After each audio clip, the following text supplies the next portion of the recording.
Cher ami, bonjour, j'espère que tu vas bien. On se retrouve aujourd'hui pour une toute nouvelle vidéo YouTube. Et aujourd'hui, on va parler des sorcières.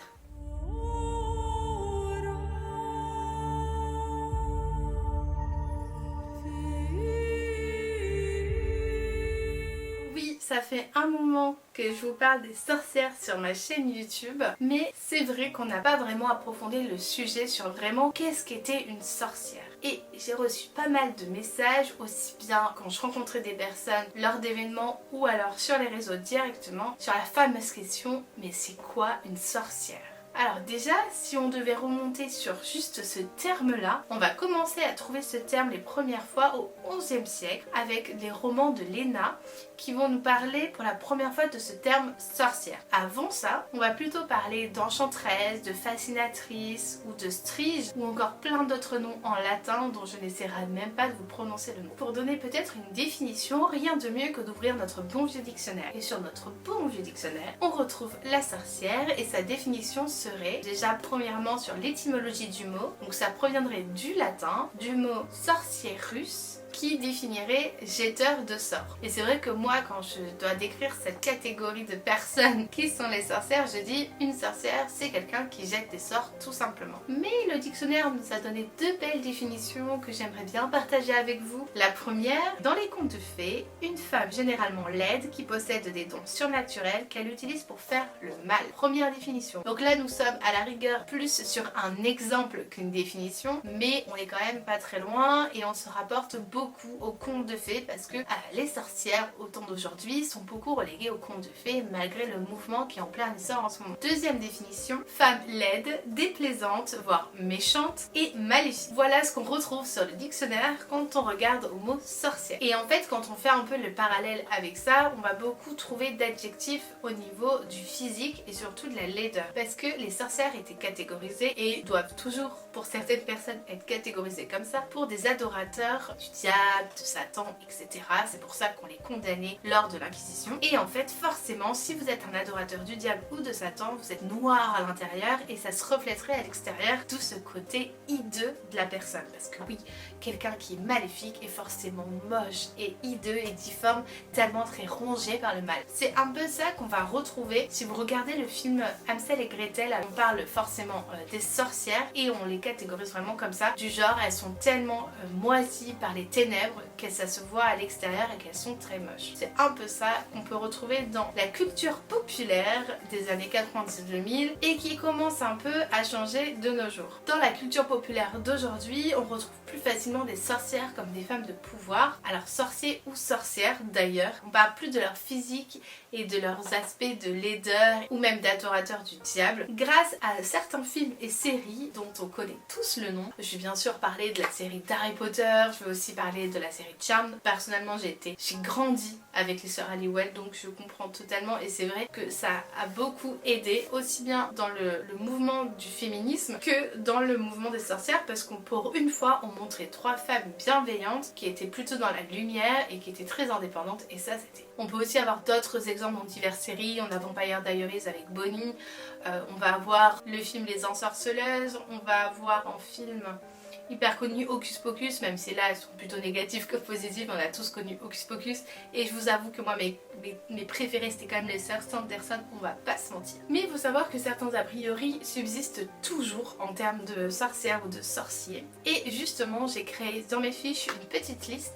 d'a priori qu'on a beaucoup, en tout cas que moi on me donne beaucoup quand je pose des questions. Alors là je parle surtout des personnes dites pas du tout pratiquants hein. Et déjà dans le premier a priori que j'ai eu c'était que la pratique de la sorcellerie était uniquement féminine et ça je l'ai beaucoup entendu, on m'a beaucoup posé la question est-ce que moi en tant qu'homme au final je suis sorcier, sorcière, est-ce que je suis un sorcier en fait tout simplement. Si t'aimes bien ce terme là qui est quand même assez fort, t'es un sorcier tout bonnement. Il y a beaucoup d'hommes sorciers, wiccan pas, pratiquant pas, heureusement qu'on n'est pas que du féminisme et que du féminin. J'avais vu un reportage une fois, alors c'était sur la culture week-end, je vous en parlerai peut-être dans une autre vidéo si ça vous intéresse, mais où on disait que les sorciers devaient accepter leur part de féminité pour cette pratique. Moi je suis pas du tout d'accord avec ça parce qu'il y a énormément d'aspects masculins dans une pratique et je trouve que tout le monde a sa place et on n'est pas obligé d'être efféminé ou d'avoir un fort côté féminin pour pratiquer. En deuxième, on va avoir que les sorcières, surtout les sorcières vertes, sont toutes végétariennes ou végétariennes. Alors ça aussi c'est un très gros a priori parce que ce n'est pas du tout le cas. Moi c'est vraiment un aspect que moi-même je me suis posé au tout début de ma pratique. Je me suis dit mais attends, si je veux vraiment être une sorcière, est-ce que je devrais pas être végétarienne? Parce que pour moi, être sorcière c'est se connecter à la terre, la nature. En plus moi je suis hyper connectée aux animaux et je me suis dit mais du coup ça va pas du tout avec mon mode de vie quoi, je devrais être végétarienne. Le mieux c'est de faire quand même attention à ce qu'on consomme, surtout en termes d'animaux. Essayer un maximum de privilégier de l'élevage de proximité où les animaux voient la lumière du jour. Et ça marche aussi d'ailleurs pour tout ce qui est légumes, etc. On essaie plutôt de consommer de saison parce que comme on est en accord avec la saison et qu'on va vraiment évoluer sur la roue de l'année en fonction de la saison, forcément notre alimentation devrait aller avec, ce qui est totalement logique. Mais après ça peut ne pas être le cas. Des personnes qui vivent dans un foyer où il n'y a pas du tout de pratiquants à part elle-même, clairement elle va pas imposer son choix de vie à tout le monde. Chacun avec son quotidien et son mode de vie, son foyer, etc. pourra faire en sorte de pratiquer le mieux possible, mais clairement être végétarien n'est pas la principale préoccupation. Après un a priori c'est ouais mais t'es une sorcière mais pourquoi t'es pas au milieu de la campagne ou au fin fond de la forêt? Alors déjà parce que les gars faut vivre avec son temps. On est en 2022, on n'est plus en l'an 1700 et quelques. À l'époque, oui, les sorcières s'isolaient au fond de la forêt, mais alors c'était pas au fond de la forêt, en plus de ça, des fois elles vivaient en village aussi. Mais c'était un moyen de se protéger et de deux, un moyen de pouvoir cultiver et de récolter leurs plantes pour leurs remèdes, etc. Il fallait être proche de la nature parce que forcément, pour pouvoir récupérer toutes ces plantes et toutes ces pierres et tout ce qu'elles utilisaient, il fallait qu'elles aient un contact avec la nature. Contact que nous on recherche aussi en tant que sorcier moderne, j'ai envie de dire, même si j'aime pas trop ce mot, mais c'est un peu ça. On essaye toujours de se reconnecter à cette part de nature et forcément on va avoir tendance à plus aimer la campagne que la ville, mais il y a énormément de pratiquants et qui sont en appartement peut très bien recréer un environnement naturel au sein d'une maison. Là où vous vivez ne doit pas impacter votre pratique, justement c'est à vous de faire en sorte que le lieu dans lequel vous vivez soit le plus apaisant et le plus enclin pour que vous vous sentiez bien. Pour moi il n'y a aucune barrière à avoir sur ce niveau là. Ensuite du coup ce qui peut revenir avec le foyer, on va être sur la fameuse a priori, toutes les sorcières cultivent leurs propres plantes magiques dans leur jardin ou chez elles. Alors là aussi, je sais que ce n'est pas du tout le cas. Moi pour ma part, oui, je fais des rituels uniquement avec des plantes que j'ai dans mon jardin ou que je peux cueillir à droite, à gauche. J'essaie de me renseigner un maximum sur les plantes que j'ai dans mon jardin pour pouvoir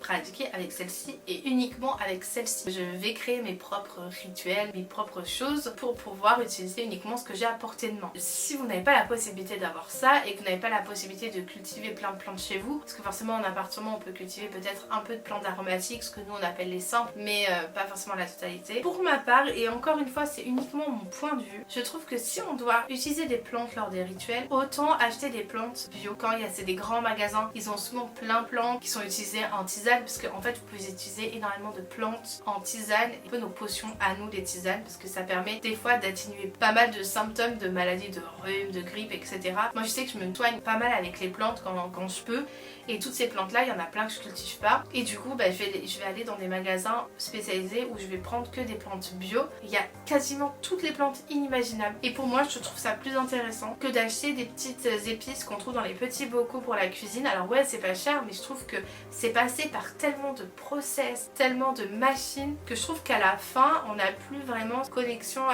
qu'on recherche quand on utilise justement ces plantes là, et je trouve ça dommage. En plus souvent c'est des grosses quantités quand même, donc vous en avez pour hyper longtemps. Il y a vraiment un aspect plus sacré je trouve à la plante. On va vraiment l'utiliser plus intelligemment que saupoudrer un peu de romarin en petites fioles, enfin du croc, etc. C'est pas de la cuisine quoi, il faut que ça reste quand même un moment sacré. Un a priori aussi c'est on célèbre tous les sabbats. Alors non, déjà on va remettre les choses dans son contexte, c'est quoi les sabbats? Parce que c'est vrai que quand j'ai commencé à me renseigner sur cette pratique vraiment plus approfondie, la première chose que j'ai vue c'était les sabbats. Je les voyais partout, dans tous les livres que j'ai pu lire au tout début. Les premiers livres que j'avais, il y avait les sabbats dans quasiment, je vous mens pas, 2 livres sur 3, il y avait les sabbats dedans. Pour moi, ça avait l'air d'être le truc important au possible. J'ai reçu plein de questions sur est-ce que je dois pratiquer les sabbats, est-ce que si je pratique pas les sabbats, je suis vraiment une sorcière, est-ce que si, est-ce que ça, non, ça c'est un gros a priori. Les sabbats ont été mis en place au moment de la création de la Wicca par Gerald Gardner, si je me trompe pas, le créateur de la Wicca. Et en fait, il reprenait dedans les fêtes païennes connues comme Yule ou la veille de la Toussaint, Samhain, ou d'autres fêtes païennes qui étaient très traditionnelles à l'époque, auxquelles il a rajouté les équinoxes, auxquelles il a rajouté certaines fêtes liées à l'agriculture qu'on fêtait avant, comme Imbolc par exemple. Et toutes ces fêtes-là étaient à la base pour célébrer les changements de saison et l'agriculture, parce qu'il y avait beaucoup de fêtes liées à l'agriculture chez les païens, pour par exemple favoriser le printemps, les bonnes récoltes, que l'hiver soit doux, qu'on n'ait pas un hiver rude, etc. Et toutes ces fêtes-là étaient dans ce sens-là pour prier les anciens dieux, qu'on ait toujours du bénéfique dans tout, dans l'alimentaire, qu'on n'ait pas de mort-né ou des choses comme ça. Aujourd'hui, on va pas prier pour avoir de bonnes récoltes, étant donné qu'on nos récoltes, on les achète au supermarché, donc on n'est pas du tout dans les mêmes rituels. Mais par contre, le fait de célébrer ces sabbats-là, c'est aussi qu'on ait toute une fête ensemble, un peu comme les fêtes chrétiennes. Mais nous, en tant que sorcières, on a nos propres fêtes aussi, et c'est peut-être aussi le moment de célébrer un peu ce qu'on est en réalité. Mais si vous n'avez pas envie de célébrer un sabbat plutôt qu'un autre, c'est pas grave, moi je fais pas tous les sabbats, il y en a certains qui passent à la trappe. Ceux que je rate jamais, c'est Samhain ou Samhain, tout dépend comment vous l'appelez.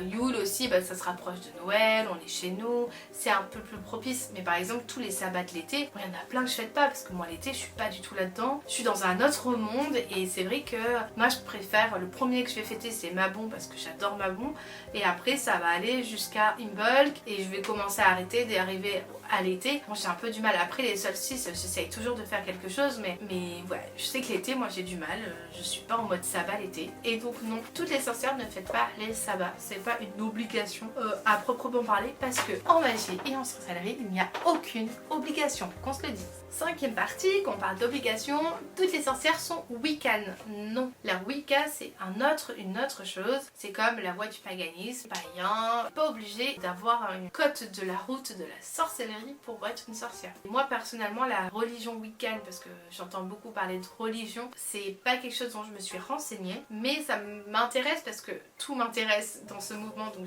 je vais m'y mettre à un moment donné à juste lire, à voir un peu les écrits. Je sais que l'écrit principal que j'entends, que je vois partout, c'est le livre de Scott Cunningham, que à mon avis je lirai à un moment donné. Peut-être un peu plus tôt, si vous voulez que je vous fasse une vidéo sur les Wiccans et la Wicca, n'hésitez pas, parce que comme ça, ça sera l'occasion pour moi de me renseigner sur le sujet, mais vraiment pas qu'un peu, pas juste en lisant un livre, genre vraiment je ferai des recherches approfondies sur le sujet de la Wicca, et je vous ferai une vidéo là-dessus. Je dis souvent, mais je comprends pas, parce que si tu es une sorcière, pourquoi tu fais pas un sortilège pour gagner au loto demain? Pourquoi tu fais pas en sorte que ton entreprise aille plus vite? Pourquoi tu fais pas ci, tu fais pas ça? Pourquoi tu fais pas des rituels pour un ci ou pour un non? On n'a pas de pouvoir extraordinaire comme on peut voir dans les films et dans les séries. Personnellement, je n'ai pas de grand pouvoir magique. J'aimerais bien. Oh, qu'est-ce que j'aimerais bien. Il y a des fois, je me dis, un petit don, mais genre un peu cool quoi, qui serait cool au quotidien, comme les sœurs Halliwell, là, mais j'adorerais. Je pense que le plus grand pouvoir qu'on aurait toutes en commun, si on pratique bien, c'est de pouvoir être en connexion permanente avec tout ce qui nous entoure et de voir un peu plus loin que certaines personnes. D'avoir cet esprit ouvert qu'on a nous plus que des personnes qui sont très cartésiens. Moi, mon seul pouvoir est encore, pour moi, c'est pas vraiment un don, c'est l'empathie, mais c'est pas un don quoi. Pour moi, l'empathie, c'est plus une malédiction qu'un don. En tout cas, je sais que moi, je ressens tout le temps. Donc, il faut arriver à faire abstraction. J'arrive à le contrôler maintenant. Mais c'est vrai que c'était pas le cas durant mon enfance et c'était vraiment pas évident. Et du coup, dans la même catégorie, comme j'ai dit avant, on ne fait pas, j'entends beaucoup qu'on passe notre vie à faire des rituels magiques à minuit. Il y en a qui vont pratiquer plus que d'autres, il y en a qui vont faire des rituels plus que d'autres. Dans la vie qu'on mène en tant que femme, en tant qu'homme, on a des travails, on a des foyers, on a des fois des enfants et on n'a pas forcément le temps qu'on voudrait accorder à cette pratique et on ne ritualise pas tout. C'est quelque chose de très personnel. Déjà, arrêtez de nous demander ce qu'on fait comme rituel parce que clairement c'est hyper personnel. D'ailleurs, voilà, nous on raconte pas toute notre pratique à notre entourage parce que c'est quand même hyper personnel, comme tout ce qui va être au final, tout ce qui va toucher à la spiritualité, que ce soit des religions, que ce soit ça, on n'en parle pas. C'est pour ça que vous ne nous entendez pas en parler. On n'en parle pas, mais c'est pas pour ça qu'on ne pratique pas d'un autre côté. Mais je peux vous assurer que je ne fais pas des sortilèges à tout va comme ça. C'est vraiment assez exceptionnel dans mon cas. Et je sais que pas mal de pratiquantes, c'est assez exceptionnel aussi. Toutes les sorcières tirent les cartes. Ça, j'entends beaucoup quand je suis sur des événements. Donc moi, c'est marqué en gros la magie de Nina Julie, sorcière, bien-être, nature. Sorcière, on me dit « Ah, mais du coup, vous tirez les cartes !» Alors moi, je me tire les cartes pour moi. Mais c'est pour ça que je le fais pour les autres déjà, premièrement. Et deuxièmement, j'ai aucun talent particulier pour tirer les cartes. Moi déjà, quand je vais tirer les cartes, je vais avoir l'empathie, donc je vais plus jouer sur mon empathie que sur les cartes en elles-mêmes. Et puis en plus, j'ai aucun pouvoir de divination particulier. Les oracles et les tarots, c'est ce qui est devenu le plus accessible aujourd'hui. On sort des oracles toutes les semaines, une flopée. Il y en a qui aiment les collectionner, d'autres pas du tout. Moi personnellement, je les collectionne pas, j'en ai très peu et je tire très peu les cartes. Je vais plus même utiliser les cartes de tarot en tant que support visuel lors des rituels plutôt que les tirer. Moi personnellement, la pratique que j'aimerais vraiment faire, mais pour ça il faut que j'ai le pouvoir de m'acheter une boule de cristal, parce que je sais que la cristallomancie ça me passionne. Mais pareil, j'aimerais bien trouver une boule de cristal, de roche, c'est excessivement cher, mais je trouve ça très beau comme objet et j'ai toujours été fascinée par cet objet, beaucoup plus que par les cartes de tarot. On célèbre toutes et tous les anciens dieux. Ça va être les anciens dieux païens. Un peu dans l'histoire, et qu'on parle de païens, on va surtout parler de l'avant-christianisme, c'est-à-dire tous les cultes des dieux, souvent polythéistes, qui étaient avant l'arrivée des dieux monothéistes, donc l'islam et le christianisme notamment. Donc de là, on va retrouver tous les panthéons grecs, égyptiens, nordiques, celtiques, pour citer que les plus connus, chinois aussi. On part du principe qu'une sorcière va vénérer des dieux païens de certains panthéons. Ce n'est pas totalement le cas. Donc non, il y a des sorcières chrétiennes, des sorcières musulmanes, il y a des sorcières aucune divinité, qui ne prient aucune divinité, et clairement ça c'est un énorme a priori.